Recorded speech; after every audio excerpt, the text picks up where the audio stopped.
Ito po, samahan niyo ako magluto ng arroz caldo. Yan po, nalagyan ko na ng luya at sibuyas. Halo lang po natin.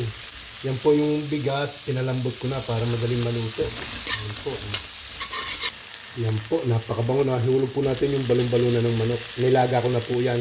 Yung gusto ko po laging malambot yan. Yan. Yan po, medyo mapula na. Hulog natin yung chicken wings. Yan. Lagyan po siya natin ng katis. Yan. Lagyan din po siya natin ng paminta at ng asin po. Halo lang po natin at ating takluban.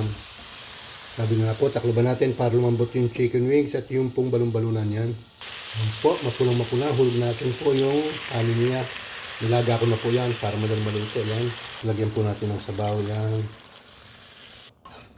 At yan ho, medyo malapit na. 10 minutes, luto na po yan. At hulay, luto na po ang aking arroz caldo.